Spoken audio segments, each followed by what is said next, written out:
Do you think anyone's ever been like trying to have a serious conversation with Ademola Lookman? I'm like, Ademola, look, man. And he's like, that's my full name. And he's like, no, I'm saying, look, No. just look, man. Just like, listen. Present. What's going on? Why are you saying my full name? Like, no. Give me a second, look, man. Yeah. Yes. Oh. Adam, look, man. I was like, yeah. Well, I was like, I'm just let me finish. Stop. Like, you keep saying my second name. Yeah. Think this ever happened to him? No. No. Why are the downloads so low? Or Sufal. Mm. You might pronounce that as so foul. Might you?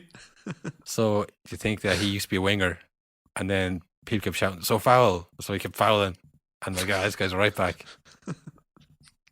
That one's much worse than No. the man. So Well, foul. Look, man, so foul. Yeah, they say so foul. He's like, so foul. Well, I better foul. No, that could happen. I literally didn't know his name was. I've been calling him Kufal for years, and only this weekend or during that game. I think they only signed him a year ago, so I don't know how long you've been calling him. I don't know if you've been following the Czech League or something. That's But I thought his name was Kufal. Back in my day, we used to call him Ko-Foul. Now people call him Su-Foul. The kids these days, they're TikTok and their podcasts. No, honestly, that is nonsense. Nonsense. All nonsense. But listen, I've been on that road before. Nonsense. Talking nonsense. Why should we accept somebody talking nonsense? Like, what would clubs say? Just why are you talking nonsense about us? Why are you talking rubbish? Hello, everybody, and welcome to a No Nonsense podcast with Cahill and Will. We are back to talk about the League Cup, everyone's favourite competition. Yeah, it's the Man City Carabao Cup. They're going for, 5 in a row, 6 in a row this time? I think 5. 5 in a row, yeah. And they got off to a pretty good start themselves, Man City did. They beat Wickham 6-1. I mean, pretty much all the Premier League clubs won. There wasn't any kind of upsets in it. The Premier League clubs that weren't playing each other, I should say. Yeah. But there's a few penalties in it, which is, probably the most exciting part. I know they've taken out the extra time because of just like wear and tear, but no one wants to see extra time, do they? The only time I would be happy to see extra time in the Carabao Cup, I remember, was when it was, say, Leicester had to go to extra time and they were playing United at the weekend. That was the only time you'd be like, yes, they're going to be fucking wrecked. That was tactical the only extra time. Yeah, but like if they're not playing your club or if you're not involved in the game, you'd be like, Jesus Christ, another half an hour of this. Yeah, because presumably they've tried to win in the 90 minutes and then you add on another half an hour. What about the first half? If there's any kind of clear chances, they'll go for it. The second half extra time, like, all right. Let's not cocked up now. Let's just wait for penalties and take our chances. Yeah, and it's just like you're waiting for the game to end. And then it's a penalty shootout for the Carabao Cup, which, like, it's not exactly the fucking... There's not much on the line. It's like it's a penalty shootout and then the teams get knocked out and you never hear of it again. Yeah, and they don't even celebrate. They kind of like jog over, like, good save, man, or whatever. Like, it's not like, where they win something, they run over, or like a semi-final, they'll run towards the keeper. They always kind of jog, kind of half embarrassed, like, probably shouldn't celebrate this one. But there was a couple of upsets. I mean, I said there wasn't many upsets. There was one upset. West Ham got their revenge on Man United. Yeah, of course they did. I mean, it was a weak enough Man United team. It was weak enough, but it's not that long ago that was pretty much the first team, apart from Mata. That is their West Ham have gotten better since then, though, to be fair. Yeah, exactly. And we always say it's the squad that wins you things. And it seemed like United had a savage squad. But when you play the whole rest of the squad together, it's not very good. No, that's the thing. A squad, like, you can bring somebody on with the rest of the good players and they can not make much of a net loss. That's the key to it. Not, 11 other world-class players. That's rarely the case. Even the Man City second team, which they played against Tottenham in the first day of the season. Yeah. It's like they're not that good. They're not another starting 11. They really wouldn't be. So, yeah, it was a weakened United team, but still, like say, experienced players who would have thought they were definite starters a couple of years ago. Yeah. Like Lindelof and Martial. That was literally, I think everyone's kind of done with him now. You can't be putting in such little effort, it looks like. When Ronaldo plays for your club now, like that's who you're trying to get game time from. You're never going to fucking do anything if you're walking around the pitch and not scoring. You have to do one or the other. He always had those kind of like lazy eyes, like disinterested face, and his kind of demeanor was kind of like, yeah, I'm really good, but I mean, yeah, whatever. It was kind of like, that's fine if you're winning stuff. Like, I mean, Berbatov was like that, Yeah. So it was like, it's grand because he scores goals and they win. But like when you're not winning and then you're not even making a team, it's like, does he even care enough to play? And like say, another bad performance. The kind of the hatred for Martial had kind of, not hatred I suppose, but the criticism had kind of died down a bit because he wasn't playing. Yeah. But like this is another a bad look for Tony Martial now. Yeah. A loss, and you're meant to be the number 9. It's like, you're like third choice, pal. Like you should be trying to get in this team. So I mean, I think Greenwood got subbed on like 60 or 70 minutes in and immediately was true on goal and had a chance that Martial hadn't done at all. So, and like Greenwood's, he's good, but he's like a teenager still. Surely Martial shouldn't be like leagues behind him. And that's the thing, like no one's ever doubted Martial's ability. It's always, the question's always been his commitment, and does he actually want to work hard? And like what did Greenwood do? He ran onto a pass, he made a run. Like that's literally what people are saying. Martial needs to do more of that. Like literally the basics. So I don't know, not good for him. Sancho, another one. Yeah, at least he's very young, and so like I get like there's a lot of calls of him being a flop and stuff already, but I mean like he's going to be there for a long, long time. Yeah. Wasn't he bad at the start of last season as well in the Bundesliga for a while, and then come the end of the season he was flying it? Like I don't know enough about him to be writing him off yet already. Like I think the biggest fear for people, it's not even that writing him off, it's that like if he's not setting into the squad immediately, it's like, do you really trust Ollie to figure that out? Yeah.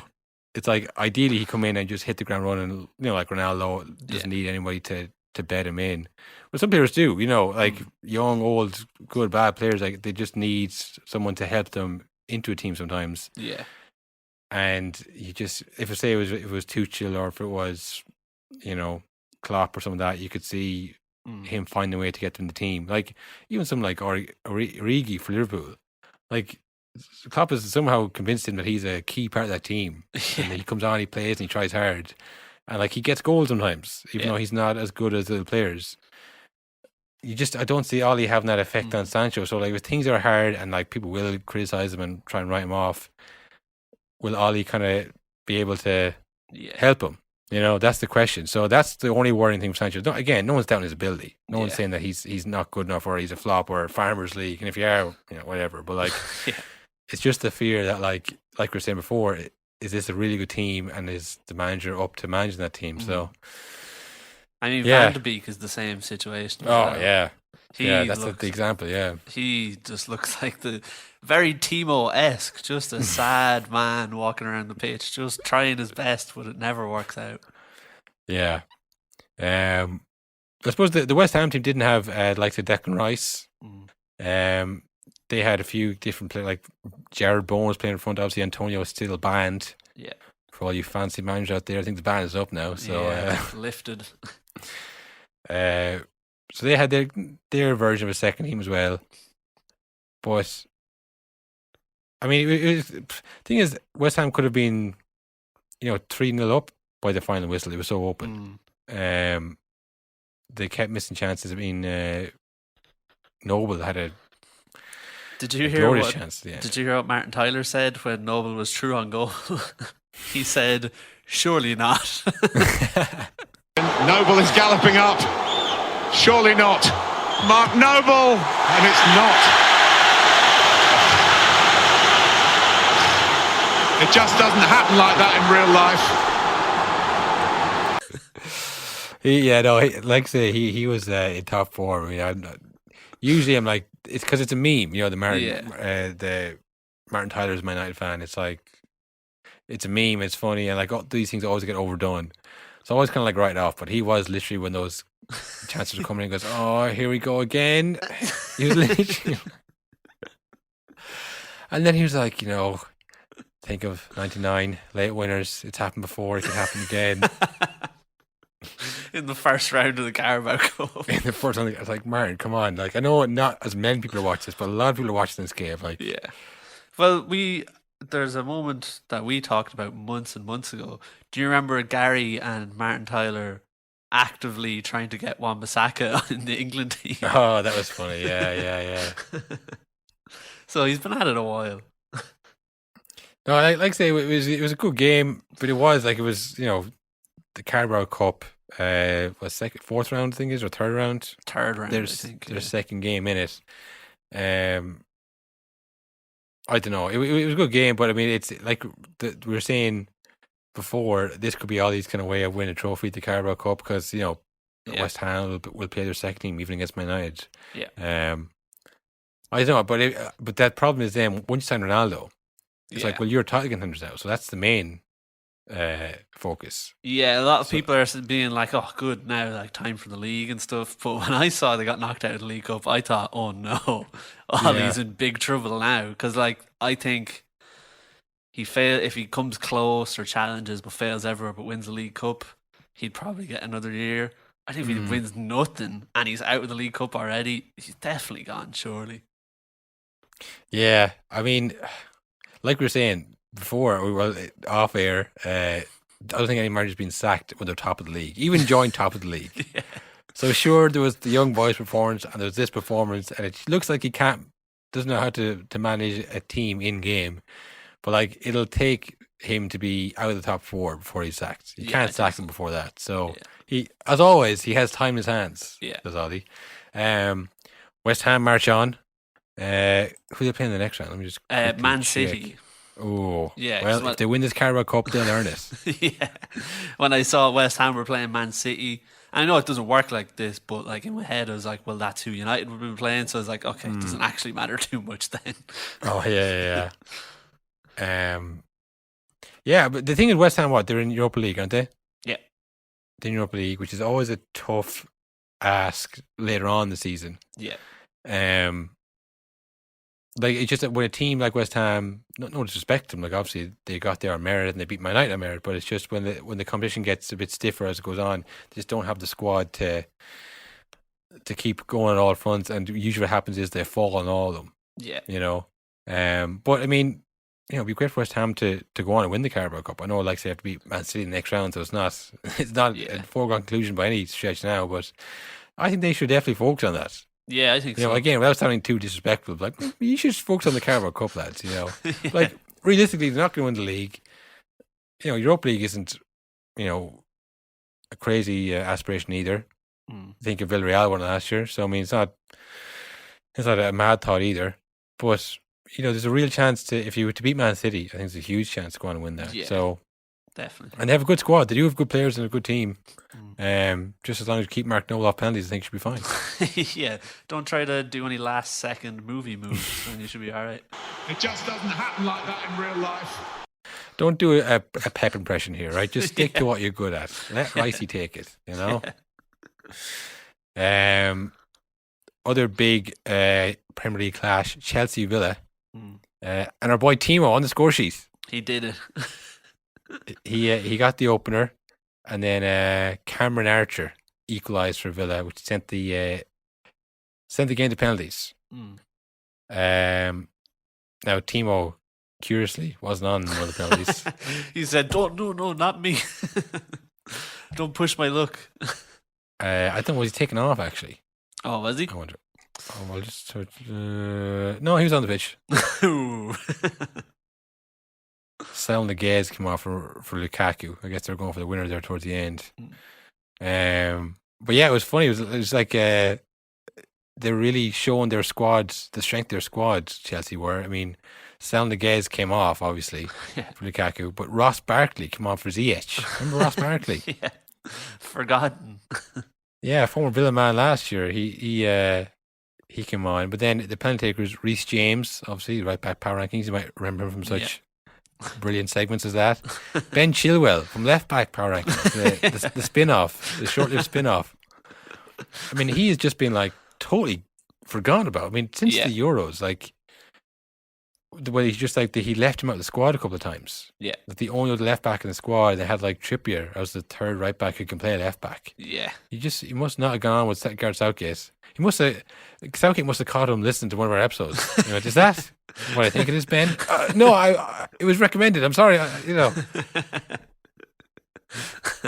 But he, like I said, he a man short of confidence. He stepped up and missed his penalty. Yeah. But everyone else scored. Mason Mount, Romelu Lukaku, Ross Barkley, Reece James all scored, and marvelous Nakamba, which what a name, great, what a miss. And then also Ashley Young. Did you catch that transfer in the summer, Will? I had forgotten about it. Yeah, I had forgotten about it too because he stepped up and he looks young. He has a great skin routine. He looks so young, Ashley Young. Rattled off the crossbar. Yeah, that'd be him, all right. The experience. He was captain on the night. The Inter Milan Scudetto winner. So Chelsea go to in that. Villa again. They're out of the Carabao Cup now. Obviously, not in any European competition. I don't think. No. So it could be good for them to kind of focus on the league. Like we're saying, there's a lot of teams kind of underperforming. There's definitely a chance to get up to that Europa League spot this year, maybe. So we'll see how they get on. Who did Chelsea play next? Southampton. Whoa. Could it be a 9-0 on the cards? Oh, I didn't want to say it. Southampton have looked a bit more solid. But again, like that Chelsea squad, if Southampton play their second squad, which they probably will, because you're still in October, and Southampton aren't like, free of relegation either. They're not like, oh yeah, we'll definitely be up, so like we can have a go at the cups. Like it's not guaranteed. So I'd imagine that'll be Southampton's second stringers versus Chelsea's, really really good players.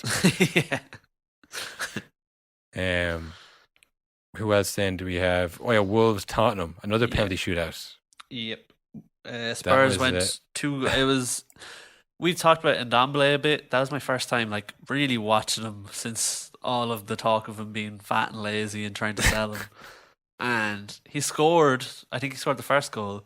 Mm-hmm. And then I think for the rest of the game, he was walking. I don't think he got a single pass off. He was brutal from then on. Yeah. So I can see why Nuno talks about him the way he does.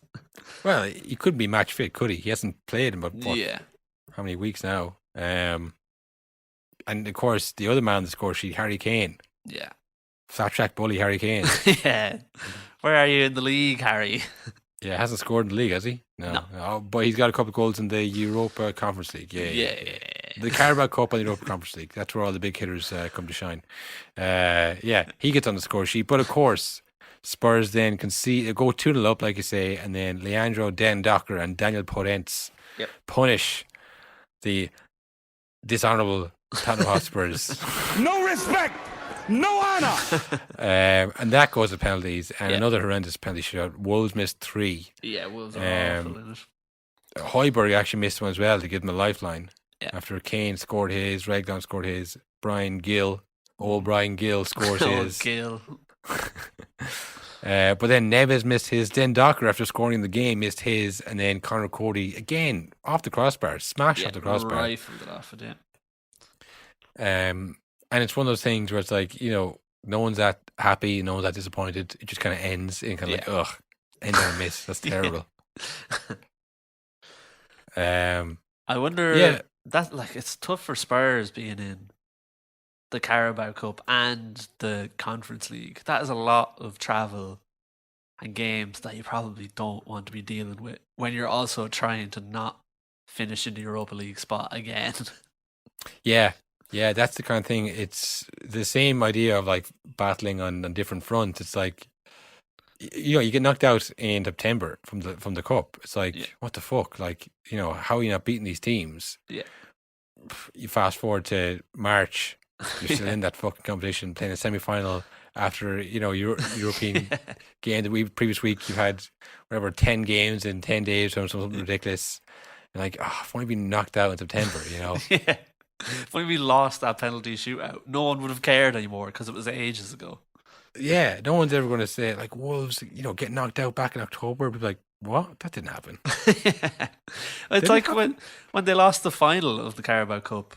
I mean, people still make fun of them for that. If they had just got knocked out in the quarterfinals, you never would have heard about it again. Yeah. Well, that's the other side of it. Then it's that like, not just Spurs, but like anyone outside of, I guess, City, Chelsea, like even United, Arsenal. I suppose outside Liverpool too, but like people who don't win the big competitions. Yeah. Like who are you turning your nose up at any cup competition? Yeah. Like you've beaten all of the teams. Like when have you ever done that? Yeah. So I mean, Spurs are like, oh, the Carabao Cup. Like you need to, if you're in a competition and you get as far as the quarterfinal, semi-final, final, and you don't win it, it's like, well, you weren't like, you can't say you weren't trying to win it. You just you didn't do it. So I mean, Spurs, like say, even the Europa Conference League, that might be even a step below. People would be like, no one, that you can't count that. That's almost like Charity Shields level. Yeah. Because like you're playing against like the competition was designed for like the Irish League, the Greek League, like lower leagues to give them a chance to win something. So if you're the Premier League club with this state of the art stadium and players on $100,000 a week, like winning the smaller competitions, like you're just a bully, Yeah. But the Carabao Cup, you'll probably have to play a City to win it. So I mean that's a legitimate one. You can't turn your nose up at it. But of course, then you're talking about Champions League qualification that you want to have. So it's a tough one. It's a bad situation to be in. Like the best way to be is have an entire second team to play in it. But, it's not the reality for most teams. But look, Spurs go on. We'll see where that ends for them. They play Burnley next. Could end there. It could end there. Who knows? Burnley, a similar situation to Southampton. It's like staying in the league is at a foregone conclusion. Yeah. But then it's like, it's a great chance to win something. So what do you kind of go for? Do you pay the kids at the second team, or do you say, no, forget it, we're going to win this whole thing? We're going all the way this year. Burnley are a team, it's weird. I haven't really heard much about them at all in the league this year. Normally remember last year they would win a game 4-0, lose a game 3-0, win a game 3-0, lose a game 3-0. There's none of that this year. It seems like they're much lower down the table, much quieter, kind of. Yeah, they've been disappointing, I'd say, by their own standards. They've had a few hammers. So, we'll see. That's the 26th of October. So that's... Oh, is that right? No. It could be. Because dates... That'd be Sunday, not this weekend, is it? No, next month. Oh, sorry, next 26th of October. Sorry, September. Yeah, no. So that's next month, basically. A lot can change then. There's an international break in between that as well, don't forget. So enjoy. Actually, speaking of, did you see they put out the schedule for the next World Cup, the Qatar one? Oh, did they? Yeah, there is a gap of 6 days between the final and the next Premier League game.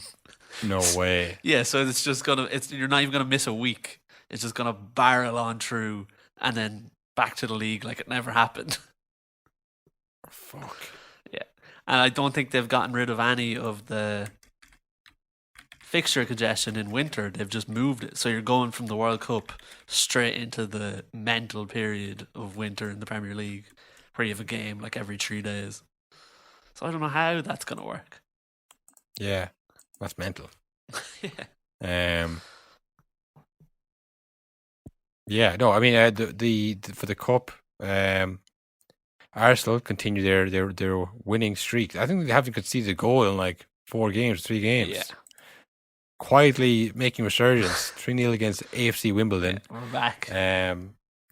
It's one of those things where it's like, it's better than losing these games. Oh yeah. That's the thing. It's like getting wins in a row is important for a team. Yeah, you might go up against City or Chelsea and you might lose that one, but like it does give you some confidence going forward. Yeah. And hopefully it limits the absolute hammerings. Yeah. You have some kind of confidence going in. Like I said on the score sheet, I only saw there Tammy Abraham He scored again for Roma. Yeah, he's lighting it up, isn't he? Yeah, it makes that story how he rejected Arsenal even worse Yeah. when he's playing well. Not that I wish him to not play well, but I'm just saying it just makes it worse, you know. But look, like I said, it's back on the score sheet. I'm sure he'll get close to his 13-goal tie last year, and that'll be good enough. But look, it's early days. There's definitely weaknesses in that squad, but they're winning games and they're progressing through competition. So what more can you ask for, really? It's weird. It's like it almost worked in their favour starting the season so badly, because now everyone's like, you're not really thinking about them. People are probably underestimating them. You just don't hear about them, which is exactly what that team needs. You don't need Arteta's face in the paper every day and stuff like that. They just need to be quietly beating Norwich and stuff like that week by week. Yeah, I mean, look, they're the games that they would have lost last year. That's how you finished 10th. You know, so if you can beat the weak teams, that's a start. Yeah. You know, you have to beat them first. I mean, City and Chelsea and Liverpool might be a bit of a stretch, but you know, like I say, good to get a win. Better than losing 3-0 to AFC Wimbledon, that's for sure. Yeah. Who else do we have then? Everton. Brighton. Oh, yeah, Brighton. Yeah. Sorry, Everton. Everton QPR. Yeah, that was an upset. They lost QPR on penalties. On just Townsend. I mean, he again, when I buy him in fantasy, he doesn't score in the league. But I mean, interesting how. But again, this has given me confidence because it's better to see him scoring than not scoring. Like if he scores against QPR, he might score against someone in the Premier League. I think they actually it was one. Charlie Austin got 2 for them.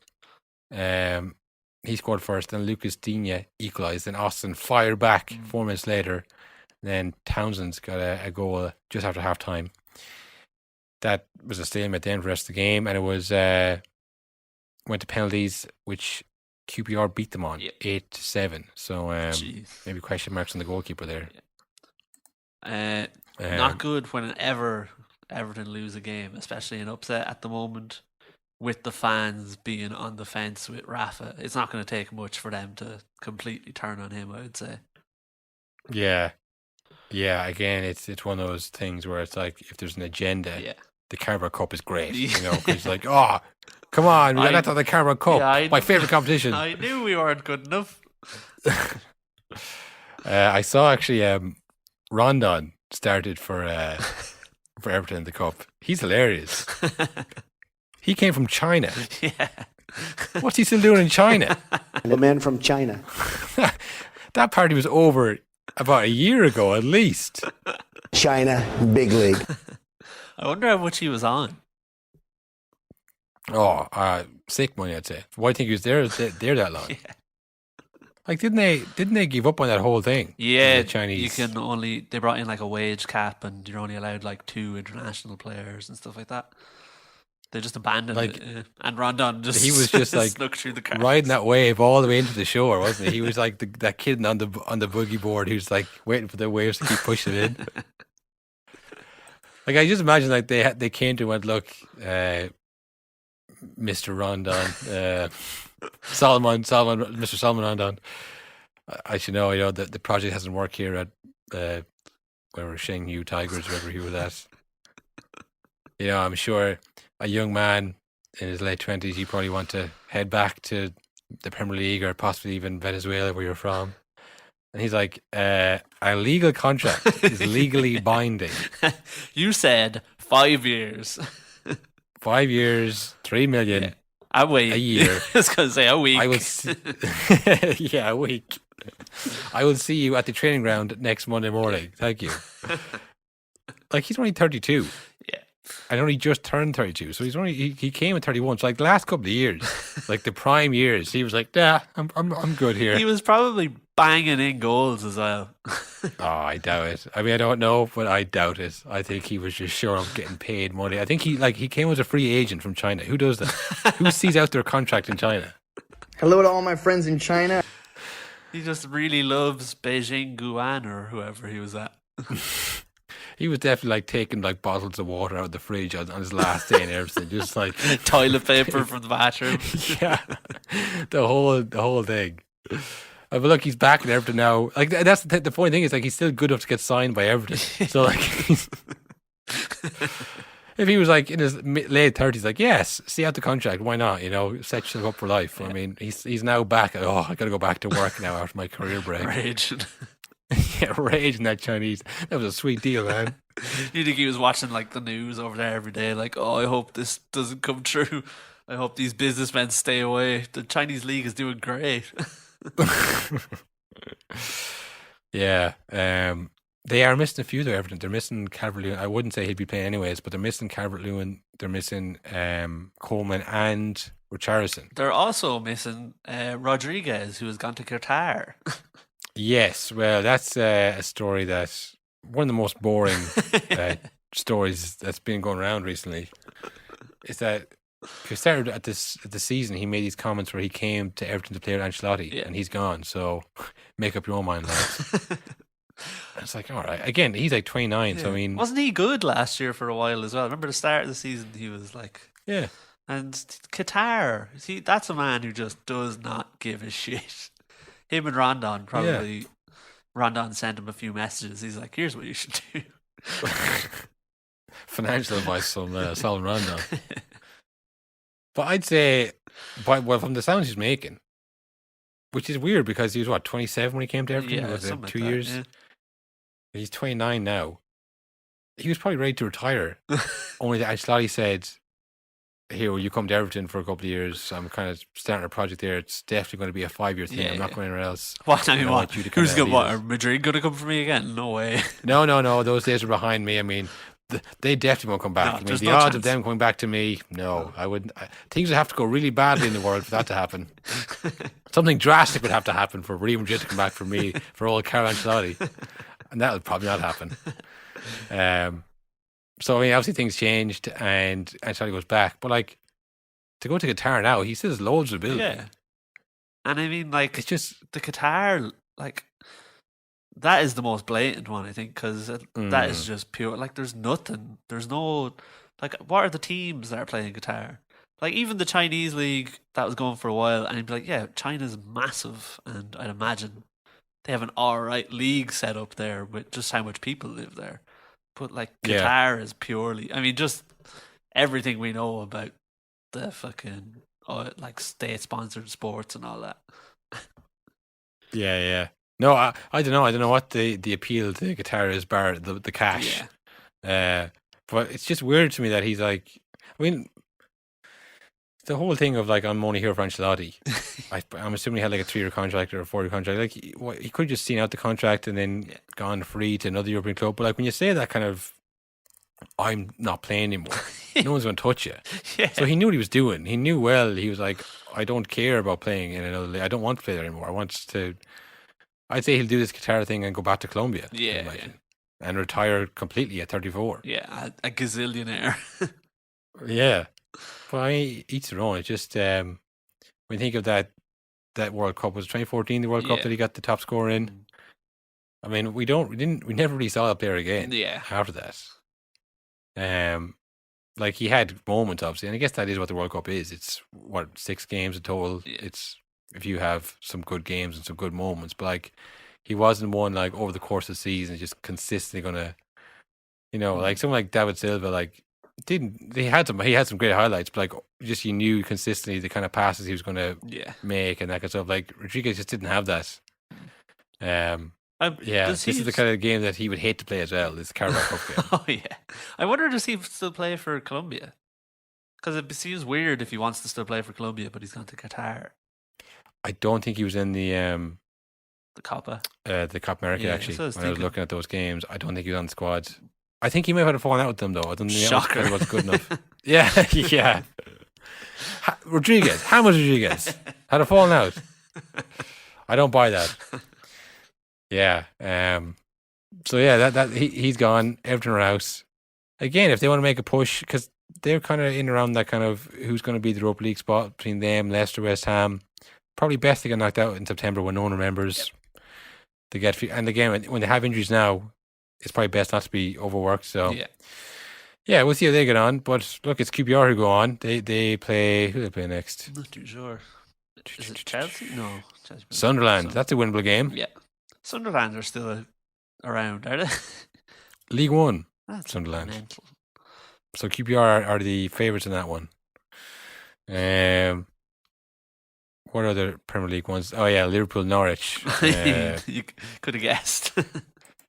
Well, I did guess, and I guessed wrong. That if the two Irish boys were playing, it might be a different scoreline than what you might expect. And watching the highlights and seeing Omobamidele get done for that second goal.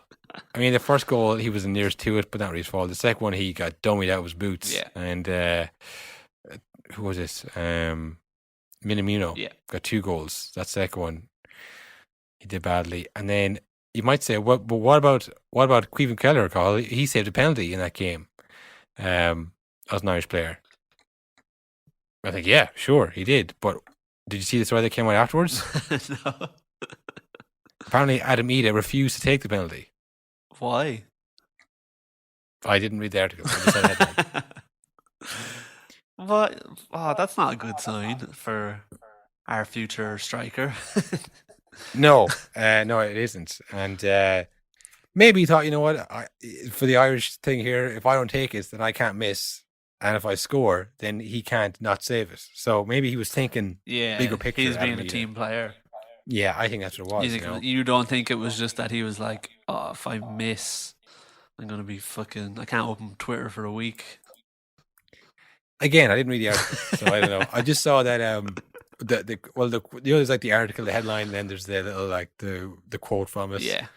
And the manager, Daniel Farke said, "Yeah, I was not happy with this. Oh. This will never happen again." Ooh, that doesn't sound good. Which either means I'll make sure he takes it next time, or he'll never play again. He'll never play again, or at the very least, he's never being offered a penalty ever again. Again, this would be much more helpful if I'd read it, so I could have got to the bottom of this. All we could do is speculate, Will. Yeah, it's like a half a jigsaw. You go finish it, listener. You tell us what happened. We empower people in this podcast to find out for themselves. Yeah. You know, we've always said that. Use critical thinking. So, as I was mentioned before, Origi, a real team player at Liverpool, he scores. Minamino, he scored 2. He got a brace. Yeah. And Liverpool march on. Not really any. Was everyone going any other way, was it? No, it's Norwich and Liverpool. Norwich also. I mean, just relegate them now, get it over with. Yeah. Yeah, I mean, you feel bad for them, but I mean, it happens every year, so it must be their fault. You know? And they'll be replaced by someone next year. Who'll they, like West Brom? Will they be coming back up? They'll go back down, and so on and so forth. Yeah. Like I said, Liverpool go on. I think Liverpool do have a pretty good squad. Like that team. I mean, obviously, it was Norwich, but you had likes of Oxlade-Chamberlain, Curtis Jones, Tomiskas, Kanate, their big money signing. Mm. You know, like I saw a quote there. Not a quote. It was like it was an Instagram post. It was like Leipzig finished second in the league last year in Germany, and then Bayern bought their centre back, their manager, and their centre midfielder.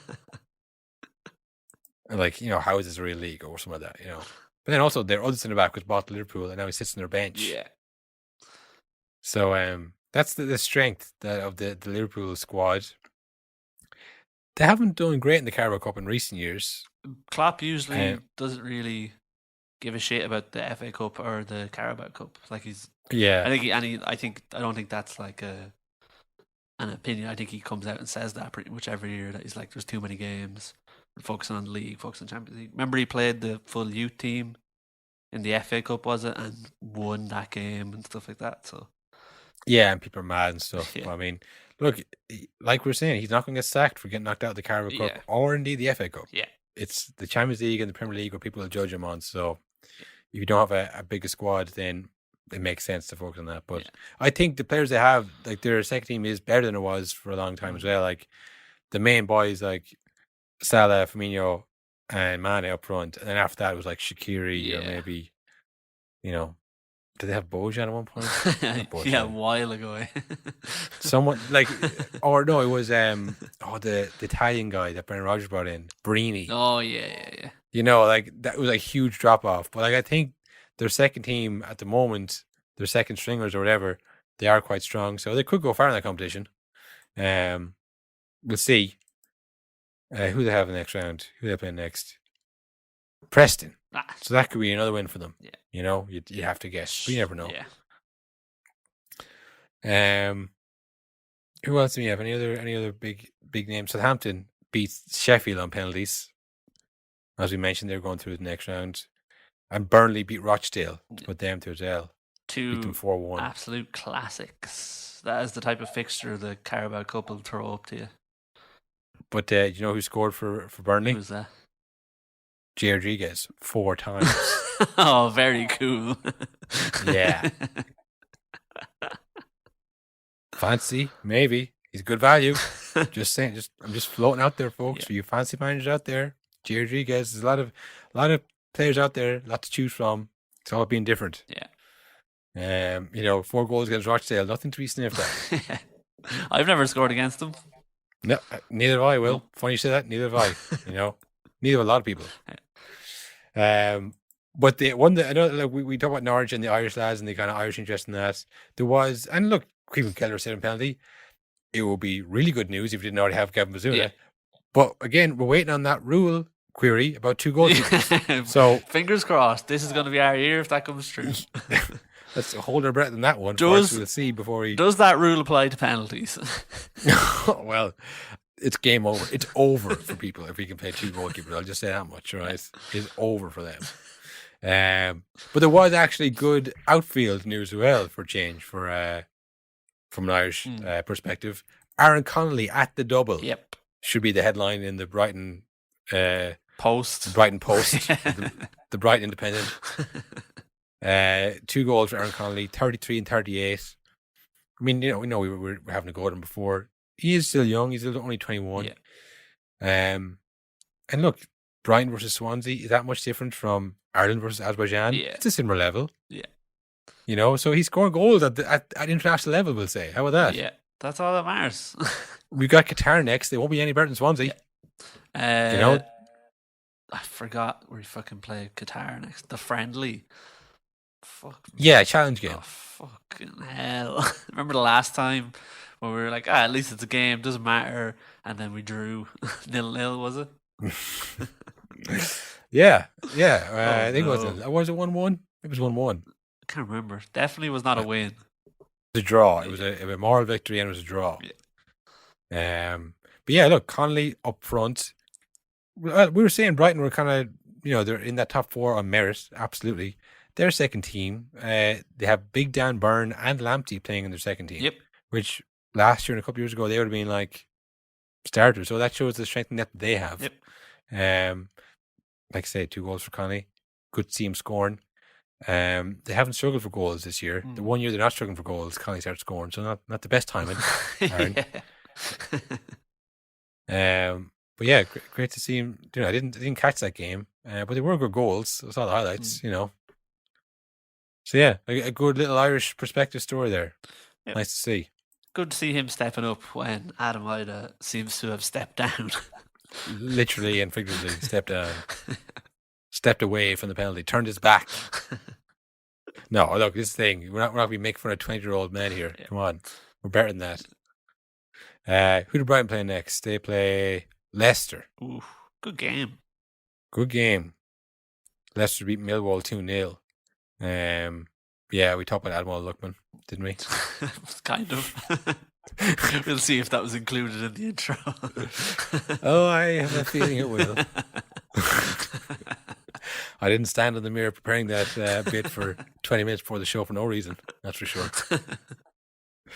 But yeah, it wasn't too bad. The Carabao Cup, exciting bit of football. Nice to have it on. Mm-hmm. I mean, the ones left, you'd have to back Man City as they're going for 5 in a row and have the best squads. You'd have to back them. Yeah. But there is a few teams left in it who, like I say, you can't be turning your nose up at any trophy. Likes of Arsenal, Leeds, Leicester, Tottenham, Burnley. I mean, they all try. If they win the next round, that's where you're in the kind of dilemma. Yeah. You're like, okay, we should probably try and win this now. Yeah, because isn't it like the Carabao Cup is so short. It's like you win 2 games, you're in the quarterfinals. So Yeah, well, your last 16 now, essentially. yeah, like that's mental. This is such a bizarre tournament. Once you had the quarterfinals in, you can't pretend you weren't trying to win the games. Yeah. You know? It says finals in it. Yeah, once there's finals in the name, now you're committed. Now you have to actually try and win it. And if you lose, people will make fun of you. Yeah. Do you think the clubs think like that? Like, oh, we can't lose this game. People are really going to give it to us. Yeah, I don't know. Interesting stuff. Was there any other news stories going around outside the... I think Barcelona are continuing to fall apart. I think Caoimhin might be on the out. Yeah, I saw a few different, again, I'm a kind of a headline reader, where he said things, what did he say? People expect too much from Barcelona or some of that. You know, one of those kind of throwaway comments. Yeah. It's career suicide to say something like, you're expecting too much of Barcelona. It's like, Barcelona! So, yeah, he looks like he's kind of talking way out of this, as well as, results will get him out of this as well. Yeah. But he was on the outs last summer, wasn't he? Yeah. They were looking for somebody else to come in and no one would come in, basically. Yeah, I think that is still the problem. I think weirdly they're waiting to get Javi back, but he is enjoying managing the Qatar. Is it the Qatar national team or Qatar club team or something? And oh, really? Yeah, I don't know if it's that he's enjoying managing there or if he's like, I'm gonna wait until you're in really big trouble and then I'll come. Yeah, well, that would be smart for Xavi because very little experience. You want to come in when you want to come in at the very top of the bottom. Yeah, when you can't lose or you can't win, don't expect anything. Yeah, you don't want to come in now where it's like still like they have good players like Barcelona, yeah. Like when he stretch imagination, like Frankie De Jong. Busquets, Piqué. These aren't bad players overnight. Yeah. So it's just about trying to make it work. And coming in at this point in the season, if I was Xavi, I wouldn't be looking forward to that now. Yeah. In terms of other news, I think the only other real story this week was Derby County are fucked. I think they're pretty much gone. They had to get a big point deduction. Did you hear about Wayne Rooney trying to get through to the chairman? No, I didn't know that. What was that? The chairman would not answer any of Rooney's calls, so Rooney had to take the club doctor's phone and ring him off that, pretending to be him, and then he answered. No way. Yeah. Oh, God. Well, maybe if Rooney wasn't fucking injuring his players, then they wouldn't be in such a pickle when they get points deductions. Yeah. He probably regrets that tackle now, for sure. Yeah. It wasn't. He just had a tough week that week. Oh God. There is that Wenger thing with the World Cup. He's really pushing ahead with that. I'm not sure what the feeling is on that. What's your feeling on the World Cup every year or tournament every year? It sounds awful because it's too much football. You're just gonna get burnt out. That is like. Whenever it's like the 2 weeks in between the international break and the league starting, and you're just like, oh my God, I need any kind of football. But then when it's like during the Euros, I remember us being quite burnt out of like football every day. There were some games where it's like, oh my God, I couldn't possibly watch this. Or like remember last year when the league was really game every day. It was so hard to watch, so I think no break is an awful idea, let alone for the players. Yeah, well, of course, the players is who it affects the most. Yeah. I suppose it's one of those kind of like there's obviously great players like who are in the international teams from the age of 16 or 17. Yeah, if people talk about them when they're in like pretty early on, they play till they're 36. Or even people who are from 20 to 30. They get a good few cracks at the World Cup. Yeah. Once every 4 years. But like when it's say you might come into a bit of form, maybe 25, 26 when you get to the right club or whatever, you might get injured, you miss your World Cup, and the next one comes around and you're not in favour anymore. And like you don't get a chance. You might have been a great player for like 7 or 8 years, but like you just you in between World Cups. Yeah. You know what I mean? Yeah. But that is what makes it special too, is the kind of It's like, you know, Christmas every day wouldn't be the same. Yeah. You know, it's the kind of the year round waiting for it, and then it's what's the word I'm looking for? The kind of the novelty of it. Yeah. The novelty of the World Cup every 4 years. It makes it special. It makes kind of like this isn't your everyday competition. This is, you know, big, and you'll be champions for 4 years. No one can take that away from you. Yeah, you know, and like they're more memorable as well. Like like they're like usually in pretty vastly different places when they're on. Like, you know, 2002 in Korea, and then like bouncing around. Yeah, but when it's just gonna be in every year, they're all gonna blend together. It's not gonna matter. It's just gonna be like a new league. Yeah, exactly. Like as if there isn't enough already. Yeah, I mean, the World Cup defines a lot of people's. Well, people who grew up watching football defines their childhood a lot of the time. Yeah. Like 2002 one's obviously kind of our World Cup. Yeah. Do you know what I mean? Where other people would remember 1990. Yeah. Like that was when they were, whatever, 10, watching the World Cup. You know, so I mean, if you had like, 91 to 94, they were my World Cups. Yeah. You know, it's like you wouldn't remember all the details. Like, you don't even remember all the details of 2002. Yeah. But like you just remember the one or two standout moments, like Ronaldo getting golden boots. Yeah. Robbie Keane's goal, stuff like that. But like if there's one the year before and the year after, and the only thing is we probably qualify for more. Yeah. Would we? Or would it be the same thing, just we'd qualify for less more often? Yeah, it'd be more heartbreak. It'd be one a year rather than one every 2 years. Yeah, because we'd have more chances to qualify. Yeah. But that doesn't mean we would. But I mean, when do the qualifying games happen then? And like, yeah. And what happens to the Euros then as well? Or the Copa? And what about the Nations League? Yeah, everyone's favourite. What about the Nations League? The Carabao Cup of International Tournaments. What about the League. Challenge games? Yeah, it feels like not enough hours in the day for this plan. I mean, I haven't looked into it. Is it every 2 years or 3 years he wants to do it? I think every 2 years, but... So that means then the Euros are every 2 years then as well? Yeah, so it would be something every summer. What does Wenger do now? What's his job? He just kind of sits around coming up with ideas, I think. He's just an ideas man. I was like, well, how do we do that, Wenger? Hey, I'm the ideas man. Yeah. You nerds, you boffins, you figure this one out. I'm the ideas guy. You figure out the logistics. Because wasn't he like the ideas man for VAR as well, I think? Was he? I think he has something to do with VAR. He's just a bored old man. Get him a job. Give him back to Arsenal. He's going to end the World Cup. Yeah, again, a story that I may or may not look into, but I haven't right now, so I'm just kind of guessing. All we can do is speculate. Again, this is another opportunity for you, the listener, to think, Wenger, World Cup, something. Yeah. And go to Google that information, and you find out, and tell them that no nonsense sent you. This could also end up like the Messi story, contract story, and also when they were changing the Champions League rules, where we mentioned it, or like, that's mad, and then moved on, and then months later, it was chaos when it happened. Yeah. They reversed those Champions League rules. I think so, because I think the Super League, that was the thing. I think they were like, if you do this, we're fucking out. And they went, okay. So yeah. I think, unless now they're just going to quietly bring them in next year.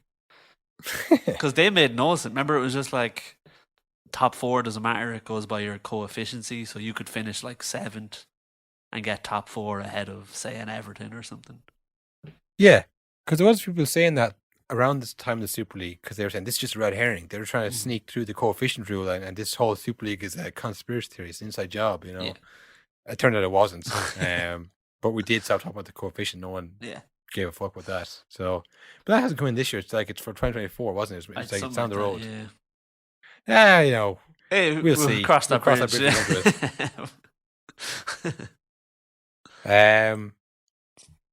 Yeah, so kind of a very headline-based news roundup there for the week.